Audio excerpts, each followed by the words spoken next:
शुद्धात्मानकम् श्रीरुद्ररूपम् ध्यायेत्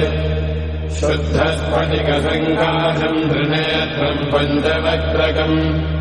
गङ्गाधरम् दशभुजम् सर्वाभरणभूषितम् नीलग्रीवम् शशाङ्काङ्कम् नागयज्ञोपवेदिनम् व्याघ्रधर्मोत्तरीयम् च वरेण्यमभयप्रदम् कमण्डलवक्षसोत्रानाधारिणम् शूलपाणिनम् ज्वलन्तम् पिङ्गलजटाशिखामद्योतधारिणम् वृषस्कन्धसमारोढम् उमादेहार्थधारिणम् अमृतेनाकृतम् शान्तम् दिव्यभोगसमन्वितम् दिग्देवतासमायुक्तम् सुरासुरनमस्कृतम् नित्यम् च शाश्वतम् शुद्धम् ध्रुवमक्षरमव्ययम् सर्वव्यापिनमीशानम् रुद्रम् मे विश्वरूपिणम् एवम् ध्यात्वा द्विजः सम्यक् ततो यजनमारभेत् अथातो रुद्रस्नानार्चनाभिषेकविधिम् व्याख्यास्यामः आदितयेव तीर्थे स्नात्वा उदेत्य शुचिः रजतो ब्रह्मचारी शुक्रवादादेवाभिमुखः स्थित्वा आत्मनि देवता स्थापयेत् प्रजनने ब्रह्मा तिष्ठतु पादयोर्विष्णुस्तिष्ठतु हस्तयोर्हरस्तिष्ठतु बाह्वोरिन्द्रस्तिष्ठतु जठरे अग्निस्तिष्ठतु हृदये शिवस्तिष्ठतु कण्ठे वसवस्तिष्ठन्तु वक्त्रे सरस्वती तिष्ठतु नासिकयोर्वायुस्तिष्ठतु नयनयोस्कन्धादित्यो तिष्ठेताम् कर्णयोरश्विनौ तिष्ठेताम् ललाटे रुद्रास्तिष्ठन्तु मूर्ध्नादित्यास्तिष्ठन्तु शिरसि महादेवस्तिष्ठतु शिखायाम् वामदेवस्तिष्ठतु पृष्ठे पिनाकी तिष्ठतु पुरतः शूली तिष्ठतु पार्श्वयो शिवाशङ्करो तिष्ठेताम् सर्वतो वायुस्तिष्ठतु ततो बहिः सर्वतोऽग्निज्वालामाला परिवृतस्तिष्ठतु सर्वे शृङ्गेषु सर्वा देवता यथास्थानम् तिष्ठन्तु मागुम् रक्षन्तु ॐ अग्निर्मे वाचिश्रितः वाहृदये हृदयम् मयि अहममृते अमृतम् ब्रह्मणि वायुर्मे प्राणे श्रितः प्राणो हृदये हृदयम् मयि अहममृते अमृतम् ब्रह्मणि सूर्यो मे चक्षुषि श्रितः चक्षुर्हृदये हृदयम् मयि अहममृते अमृतम् ब्रह्मणि चन्द्रमा मे मनसि श्रितः मनो हृदये हृदयम् मयि अहममृते अमृतम् ब्रह्मणि दिशो मे श्रोत्रे श्रिताः श्रोत्रगुम् हृदये हृदयम् मयि अहममृते अमृतम् ब्रह्मणि आहो मे रेतसि श्रिताः रेतो हृदये हृदयम् मयि अहममृते अमृतम् ब्रह्मणि पृथिवी मे शरीरे श्रिताः शरीरगुम् हृदये हृदयम् मयि अहममृते अमृतम् ब्रह्मणि ओषधिवनस्पतयो मे लोमसु श्रिताः लोमानि हृदये हृदयम् मयि अहममृते अमृतम् ब्रह्मणि इन्द्रो मे मणे श्रितः वरगुम् हृदये हृदयम् मयि अहममृते अमृतम् ब्रह्मणि पर्जन्यो मे मूर्ध्नि श्रितः मूर्धा हृदये हृदयम् मयि अहममृते अमृतम् ब्रह्मणि ईशानो मे मन्यो श्रितः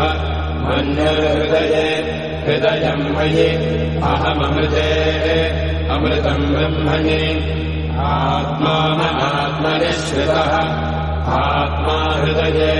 हृदयम् मयि अहममृते अमृतम् ब्रह्मणि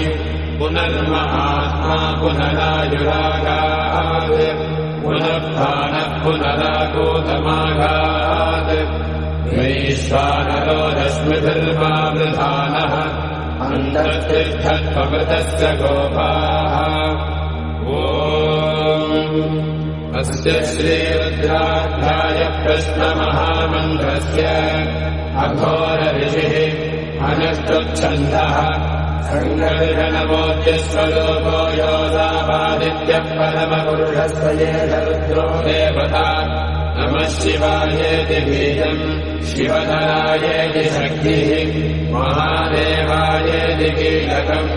श्रीसाम्ब सदाशिवप्रसादसिद्ध्यर्थे जपे विनियोगः ॐ अग्निहोत्रात्मने अङ्गुष्ठाभ्याम् नमः दर्शपूर्णमासात्मने दर्जनेभ्याम् नमः चातुर्मास्यात्मने मध्यमाभ्याम् नमः निरोधमशुबन्धात्मने अनामिकाभ्याम् नमः ज्योतिष्ठोमात्मने कनिष्ठिकाभ्याम् नमः सर्वकृत्वात्मने करतलकरपृष्ठाभ्याम् नमः अग्निहोत्रात्मने हृदयाय नमः दर्शपूर्णमासात्मने शिरसे स्वाहा चातुर्मास्यात्मने शिखायै वषट् निरोधपशुबन्धात्मने कवचाय हुम् ज्योतिष्ठोमात्मने नेत्रत्रयाय भूषट् सर्वकृत्वात्मने अस्त्राय फट् भोग्भवस्सुवरो विशितिबन्धः ध्यानम्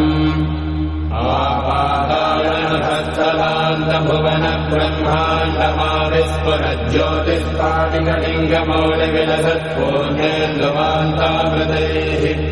हस्तोकाप्रदमेकमेशमनिशम् रुद्रानपाकान्यबन्धाये द्रोहणम् विप्रोभिरिञ्जेच्छिवम् पीठम् यस्य धरित्रे जलधरकलशम् लिङ्गमाकाशमूर्तिम् नक्षत्रम् पुष्पमाल्यम् गहनकुसुमम् चन्द्रमन्ध्यनेत्रम् कुक्षिस्तप्तसमुद्रम् हिमगिरिशयनम् सप्तपादालपादम् वेदम् वक्त्रम् षडङ्गम् दशदिवसनम् दिव्यलिङ्गम् नमामि ब्रह्माण्डौ व्याप्तदेहाभसितहिमरुजा भासमाला भुजङ्गैः कण्ठे कालाकमन्दा कलितशशिकला स्कन्दकोदण्डहस्ताः रक्षा रुद्राक्षमाला प्रकटितविभवा शाम्भवा मूर्तिभेदा रुद्रा श्रीरुद्रसूक्तप्रकटितविभवा न प्रयच्छन्तु सौख्यम्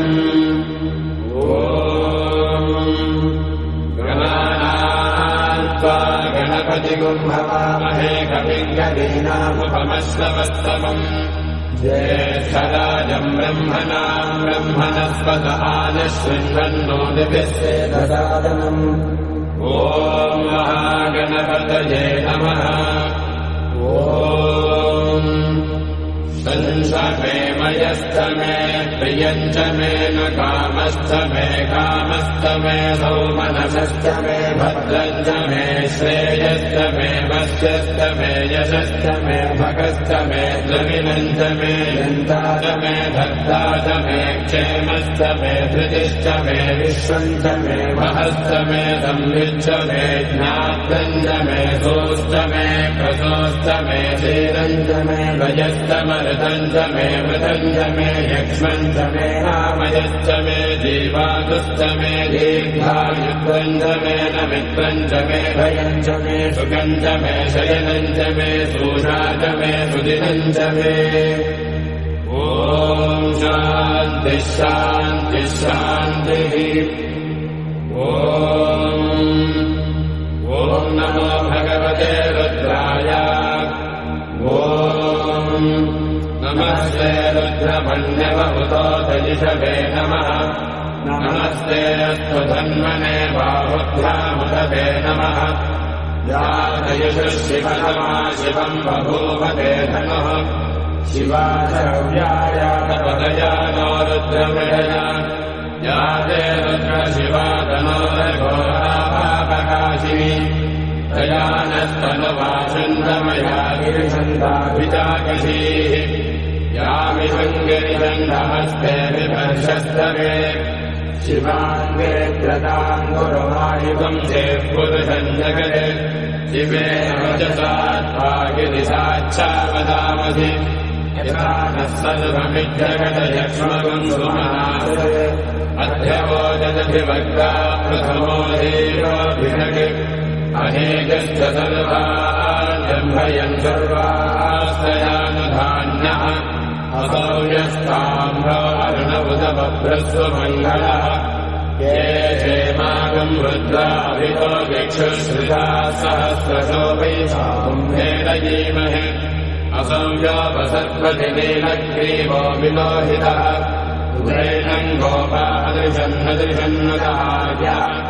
उदैनम् विश्वाभूतान्यदृष्टो विनयादिनः नमो अस्तु नीलग्रीवाय सहस्राक्षाय पीठुके अथो ये अस्य सत्त्वानोहन्येभ्यो नमः प्रबलमुञ्जधन्वनस्तमुखयोराग्नियोज्याम् यास्तते हस्तैषमत्पराधा भगवोपप अवतत्यधनस्वगम् सहस्राक्षसते सुधे विशेर्यशल्यानाम् शिवो नः सुमना भव विद्यन्धनः कपद्यनो विशल्यो मानवागुम्भुत अनेशन्नश्चेतव आभुरस्य निषङ्गतिः याते वेदर्मे दत्तमहस्ते बभूवते धनुः तयास्मान् विश्वतस्त्वमयक्ष्मया परिभ्रुजा नमस्ते अस्त्वायुधायानातदाय धृष्णवे उभाभ्यामुदते नमो बाहुभ्यान्तपधन्वने परिते धन्वनो हेजनस्मान् प्रणक्तु विश्वतः अथो यदि हृदिस्तवादे अस्मन्निधेहितम्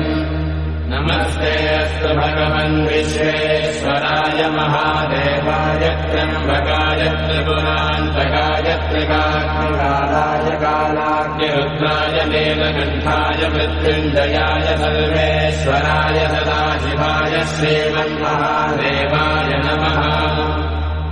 नमो हिरण्यवाहवे सेनान्ये दिशान्तपतये नमो नमो वृक्षेभ्यो हरिकेभ्यः पशूनाम् पतये नमो नमः सस्मिञ्जनाय त्रिषेमदेवसेनाम् पतये नमो नमो वक्रुहाय विव्याधिने